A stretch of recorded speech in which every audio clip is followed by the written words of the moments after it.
Welcome back to Creating Your Best Life Now. I'm your host, Kristen Owens, and today we are talking about how using your imagination could be the most underused success tool that you own. Imagine if you could accelerate your success in all areas of your life. You can do just that by using your imagination. How often do you visualize what you want? Do you ever imagine what life would be or could be like exactly the way you want it to be?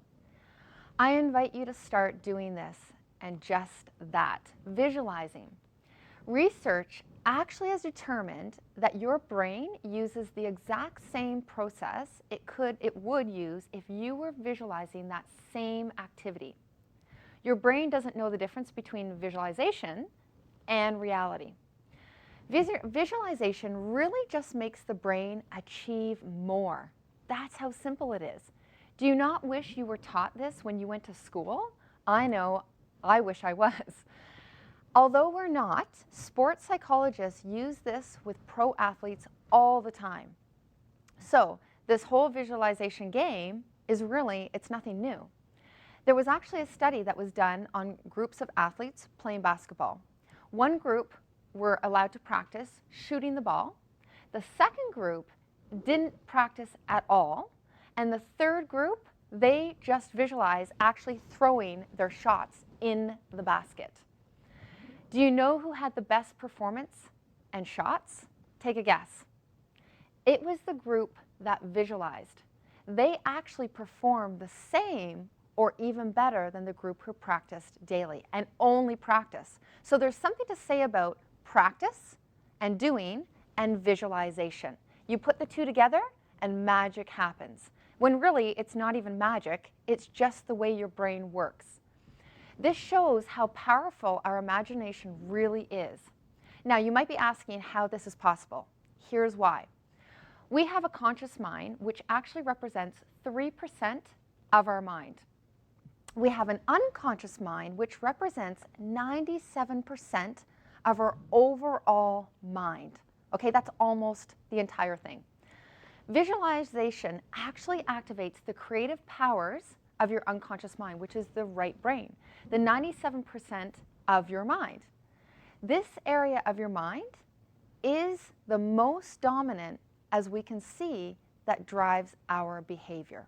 Okay, so number 2, visualization allows your brain to program its reticular activating center, otherwise known as the RAS, or you can say system for S, to notice any resources that are actually present to help you move forward, but you never noticed. Your RAS is like a Google search engine. You can think of it that way. It searches out what is programmed in your unconscious mind, the 97% of it. This is why it's important to shift your beliefs if they're not aligned with your goals. If we don't shift them, then what happens is our RAS continues to search for that which we don't want. So I'm going to give you an example. So the example is, let's just say that you want to, for our today's episode talking about self-image, you want to release weight. Okay, you don't want to lose weight, you want to release it because you want to release it, you want to let it go and never come back again. You're not looking to find it. So if you are wanting, your goal is to release 10 pounds or 20 pounds or whatever the number is, but in your RAS, it's programmed to always be focusing on what is creating your reality of not being able to release weight by eating too much, not being able to exercise, lack of discipline, habits, whatever it might be.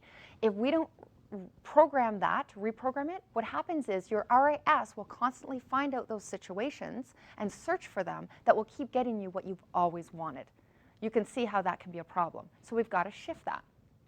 Number 3, visualization is like a magnet to the opportunities, the people, the places, everything you need to achieve your goal. So do you see now how this is likely an underutilized tool within you? Now, your RAS, reticular activating system, is powerful, but it can only look for ways to achieve the exact pictures that you give it. You see, your mind thinks in pictures, not words. So when you visualize, your process should be as visual and as colorful as you can make it. Okay, so be very specific on that picture. What is it right now? What is that picture you have in your mind of what you want? We can go back to using weight. What do you want your body to look like? What clothes are you wearing? What clothes do you want to wear that you don't feel comfortable wearing now? What are the colors? How does it feel? Get into that as if it's already happened. So the feelings, the color, the sounds, which will make this all more real. Because remember, your mind doesn't know the difference between imagination and visualization. So imagine it's just like creating your own story, your own masterpiece. So take, for example, visualizing vacation. Think about exactly where you are on vacation, to the chair you're in, the color of your clothes, and your feet in the sand, the nail polish you have on, if you're a woman. And what do you hear and feel like when the breeze is coming off the ocean, like as if it's happening now? Now, if you want to make the process even more easy and more powerful, create for yourself a vision board. This is where you will glue pictures onto a board or do the same thing on a computer. All the things you see happening in your life. What do you want? Where do you want to travel? Who will be in your life? Everything. This is why we need to know what we want. So what is it that you want? And visualize that each day. So take the board, put it in front of you, and visualize each thing on that board. This process is an easy process to do, but it's very easy not to do. You make your choice whether you will install this new habit in your day or not.